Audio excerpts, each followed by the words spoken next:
வணக்கம். இன்றைய நாள் 20/9/2025 சனிக்கிழமை. செய்திகள் வாசிப்பவர் பாஸ்கரலிங்கம் பார்த்திபன். பனேசியா தமிழின் பிரதான செய்திகள்.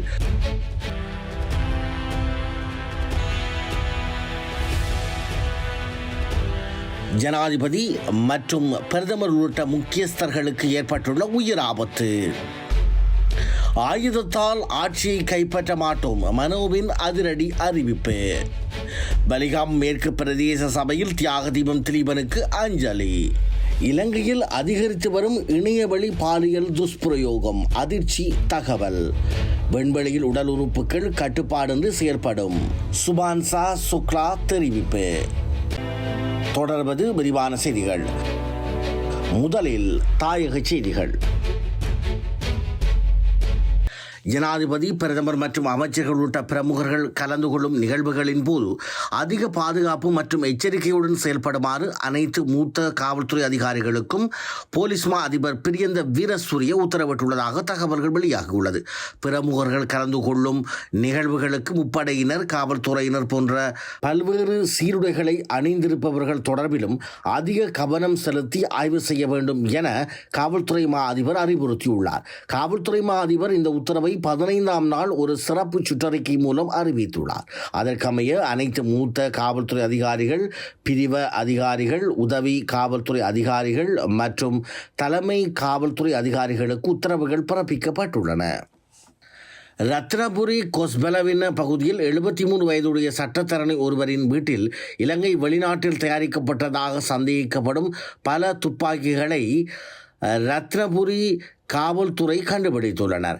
இந்த சட்டத்தரணி மாரடைப்பால் திடீரென மரணமடைந்துள்ள நிலையில் வீட்டை பரிசோதனை செய்த போது குறித்த ஆயுத களஞ்சிய சாலை கண்டுபிடிக்கப்பட்டுள்ளது. ஆயுத பலம், ஆக்கிரமிப்பு பலத்தால் ஆட்சியை கைப்பற்ற முயற்சிக்கும் கட்சிகள் நாம் அல்ல என தமிழ் முற்போக்கு கூட்டணியின் தலைவர் மனோ கணேசன் தெரிவித்துள்ளார். ஐக்கிய தேசிய கட்சியின் 79வது ஆண்டு விழா இன்று 20/9/2025 காலை 9 மணிக்கு ஸ்ரீ ஜெயவர்தனபுரவில் உள்ள மொனார்க் இம்பீரியல் வளாகத்தில் முன்னாள் ஜனாதிபதி ரணில் விக்ரமசிங்க தலைமையில் நடைபெறும் நிலையில் அதில் கலந்து கொண்டு உரையாற்றிய நாடாளுமன்ற உறுப்பினர் மனோ கணேசன் இவ்வாறு தெரிவித்துள்ளார். மேலும் எதிர்க்கட்சி தலைவர் அலுவலகத்தில் மற்றும் GL பீரியஸின் வீட்டில் நாங்கள் பேச்சுவார்த்தை நடத்திய போதும் சூழ்ச்சி செய்வதாக தெரிவிக்கின்றனர். நாங்கள் சட்டவிரோதமாக ஆட்சியை கைப்பற்ற முயற்சிக்கவில்லை. ஏன் அரசாங்கம் குழப்பத்திற்கு ஆளாகின்றது? அனைத்து பேச்சுவார்த்தைகளிலும் நான் பங்கேற்றேன், எனக்கு நன்கு தெரியும் என அவர் தெரிவித்துள்ளார். பலிகாமம் மேற்கு பிரதேச சபையில் தியாக தீபம் திலீபனுக்கு அஞ்சலி செலுத்தப்பட்டது. பலிகாமம் மேற்கு பிரதேச சபையின் மாதாந்த அமர்வு நேற்றைய தினம் தவிசாளர் ஜெயந்தன் தலைமையில் ஆரம்பமாகி நடைபெற்றது. இதன்போது தமிழ் தேசிய மக்கள் முன்னணியின் உறுப்பினரான சுபாஜினி தியாக தீபம் திலீபனுக்கு அஞ்சலி செலுத்துவதற்கான கோரிக்கையை சபையில் முன்வைத்தார். அந்த கோரிக்கைக்கு அனைவரும் ஏகமனதாக சம்மதம் தெரிவித்த நிலையில் அஞ்சலி செலுத்துவதற்கு தவிசாளர் அனுமதி வழங்கினார்.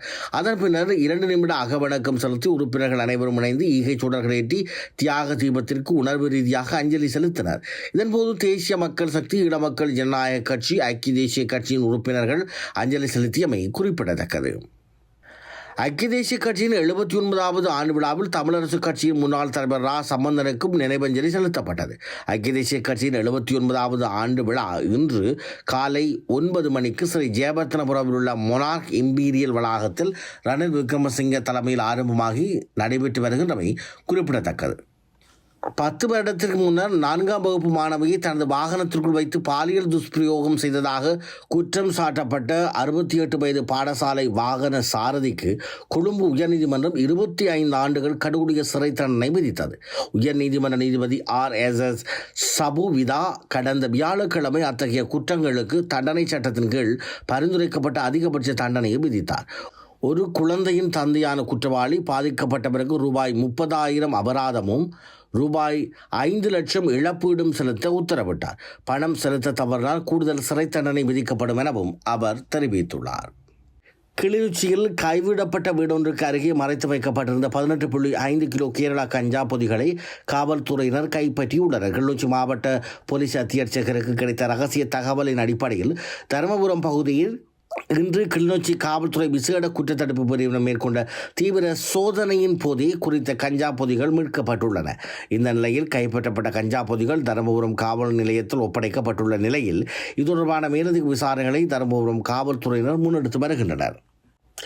2025ஆம் ஆண்டு இதுவரை இணையவழி ஏமாற்றுதல் மூலம் 28 சிறுவர்களும் 118 பெண்களும் பாலியல் துஷ்பிரயோகத்திற்கு ஆளாகியுள்ளதாக இலங்கை காவல்துறை திணைக்களம் தெரிவித்துள்ளது. இதேவேளையில் 2024ஆம் ஆண்டில் 18 வயதுக்குட்பட்ட 15 சிறுவர்கள் இணையவழி மூலம் பாலியல் துஷ்பிரயோகத்திற்கு ஆளானதாக காவல்துறை ஊடக பேச்சாளர் உதவி காவல்துறை அத்தியட்சர் FU புட்லர் தெரிவித்தார். அதே ஆண்டில் 375 பெண்கள் இத்தகைய துஷ்பிரயோகத்திற்கு ஆளாகியுள்ளதாகவும் அவர் கூறியுள்ளார். இருப்பினும் இதுபோன்ற சம்பவங்கள் ஈடுபட்ட 114 நபர்கள் கைது செய்யப்பட்டு சட்டத்தின் முன் நிறுத்தப்பட்டுள்ளதாகவும் போலீஸ் ஊடக பேச்சாளர் புட்லர் தெரிவித்துள்ளமை குறிப்பிடத்தக்கது. தொடர்வது இந்திய செய்திகள். தமிழக வெற்றி கழக தலைவர் விஜய் தனது முதல் தேர்தல் பரப்புரையை தொடங்கியிருக்கும் நிலையில் முதற்கட்டமாக திருச்சி மற்றும் அரியலூர் மாவட்டங்களில் செப்டம்பர் 13ஆம் நாள் பரப்புரையில் ஈடுபட்டார். தொடர்ந்து தபகவின் 2ஆம் கட்ட தேர்தல் பரப்புரை நாகப்பட்டினம் மற்றும் திருவாரூர் மாவட்டங்களில் இன்று நடைபெறுவதாக அறிவிக்கப்பட்டிருந்த நிலையில் அதில் கலந்து கொள்வதற்காக தபக தலைவர் விஜய் இன்று சென்னையிலிருந்து திருச்சிக்கு தனி விமானம் மூலம் சென்றார். பின்னர் அங்கிருந்து சாலை மார்க்கமாக நாகப்பட்டினம் மாவட்டத்திற்கு சென்ற அவருக்கு பொதுமக்கள் உற்சாக வரவேற்பு அளித்தனர். தொடர்ந்து தபக தலைவர் விஜய் பரப்புரையில் ஈடுபட்டார். நாகப்பட்டினம் மாவட்டத்தில் பரப்புரையை முடித்துக் கொண்ட தபக தலைவர் விஜய் அங்கிருந்து புறப்பட்டு திருவாரூர் மாவட்டத்திற்கு சென்றார். அப்போது தபக தொண்டர்கள் விஜயின் பிரச்சார வாகனத்தை சூழ்ந்து கொண்டு விஜய்க்கு வரவேற்பு அளித்தனர். மேலும் பரிசுகளையும் வழங்கினர். தொடர்வது உலகச் செய்திகள். அமெரிக்காவிலிருந்து இந்தியா திரும்பிய இந்திய விண்வெளி வீரர் சுபான்சி சுக்லா இந்திய வர்த்தக மற்றும் தொழில்துறை மகளிர் சங்கங்களின் கூட்டமைப்பு நடத்திய நிகழ்ச்சியில் பங்கேற்று தன் விண்வெளி பயண அனுபவங்களை பகிர்ந்தபோது விண்வெளி பயண திட்டங்கள் ஆரம்பத்திலிருந்தே திரில் அனுபவமாக சிலிப்பு தரும், அது மனித சகிப்புத்தன்மையின் ஒரு கடினமான சோதனை என தெரிவித்துள்ளார். மேலும் அவர் குறிப்பிடுகையில், நீங்கள் ஒருமுறை குறைந்த ஈர்ப்பு விசை கொண்ட விண்வெளிக்கு சென்றால் உங்கள் உடல் அந்த சூழலுடன் போராடும். எல்லாமே மாறிவிடும். இரத்த ஓட்டம் தலைகீழாக நடக்கும், தலை வீங்கி சுற்றும், உங்கள் இதயம் மெதுவாக துடிக்கும், முதுகெலும்புகள் நீண்டு விடுகிறது. மொத்தத்தில் உங்கள் உடலின் உட்புறம் கட்டுப்பாடின்றி மிதக்கும். வயிறு பசிக்காது. விண்வெளியில் இருந்தபடி பிரதமர் மோடியுடன் பேசுவதற்கு முன்பு கடினமான சூழலில் இருந்தேன். அப்போது தலைவலி மற்றும் குமட்டலில் அவதிப்பட்டு வந்தேன்.